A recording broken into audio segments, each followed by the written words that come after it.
Hey Morphos, it's Andy Morphs. Today we are going to be looking at this bad boy, the Fusion by Power A, which is basically the alternative to the Elite 2 controller by Xbox themselves, a lot cheaper. It comes with Mappable Pro Pack triggers for on the back, like the Elite.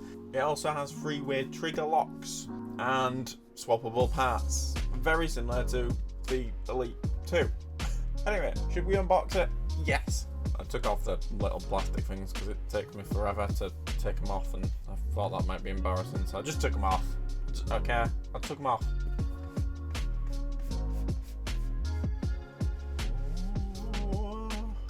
Yes.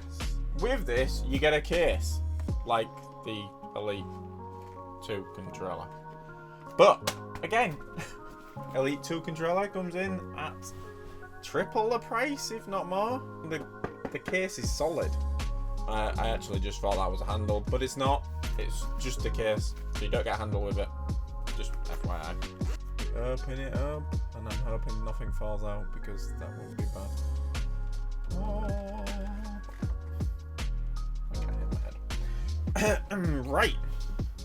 So we have the controller, and it's very smooth on the front. That type of plastic where I feel it'll pick up grease stains quite easily, but they normally come clean. I think yeah, they do. Buttons feel pretty solid compared to the very similar. Maybe the buttons are a bit more solid on here. They feel, even though they're plastic, they feel more solid. This is a wired controller, which means it should be technically lighter, but because it doesn't have a battery pack.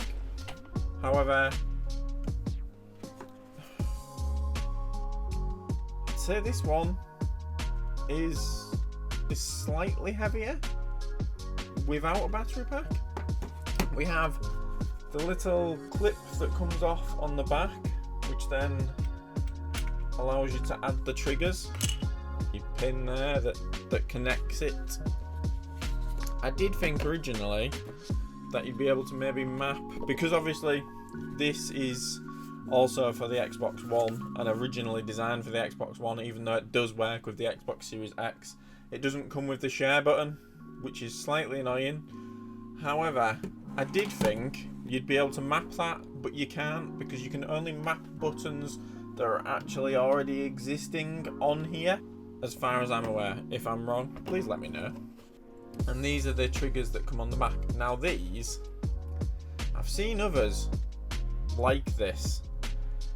I think the enhanced controller has them, but these are solid, like pure metal, and you can tell like the clickiness of them. Did you hear that? I hope you did. Anyway, they just slot in to the back. They're going at the top first, and then you can just push it in place, and then you've got your buttons on the back.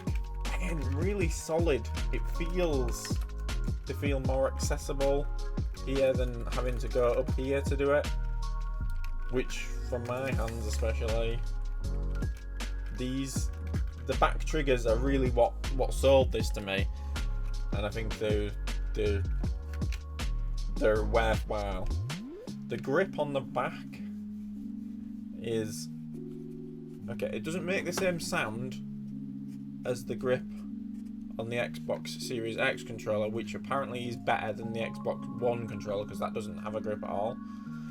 So this has a grip, and it's more of a soft plastic, so you feel more gripped. Whereas the front's very smooth, but there's not much difference smoothness wise between them both. They're very similar. My only bugbear with both of these controllers is the A, B, X and Y font on the actual buttons, but generally Xbox seem to go for a really large font, and I prefer a smaller font. I'm gonna say it. I know that sounds stupid, but I just feel like the font's massive and it takes up the entire button, and I don't feel like it needs to take up the entire button. But apart from that, the whole thing With the Mappable pack on the back, this is slightly heavier than this. And it gives it more of a quality feel to it. It feels like it's going to withstand a lot more. When you take the batteries out of this, it just feels like there's nothing there. Which just depends on how you feel. Like, I like this because it's a bit weightier and I think because it's heavier it feels solider, and it's not too heavy that like you're gonna feel like you've been at a session at the gym, which obviously, you know, not happening. But yeah, overall I really like the controller so far. Cord, because it is a wired controller, it's not a wireless one, and the cord is threaded, so better quality cord than most. The length of the cable is insane. And it clicks in really nicely, and it's got like a push in to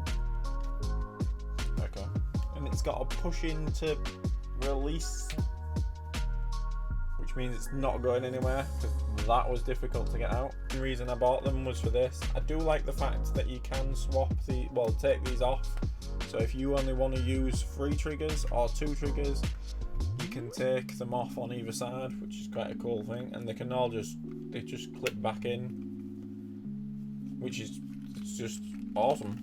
But overall, really good impressions. It feels at least as good a quality as the Series X controller. I don't have the Elite controller to compare it with, because I've refused to spend £250 on a controller when I can get something very, very similar. Let me know in the comments what you think to this, whether you've considered buying one.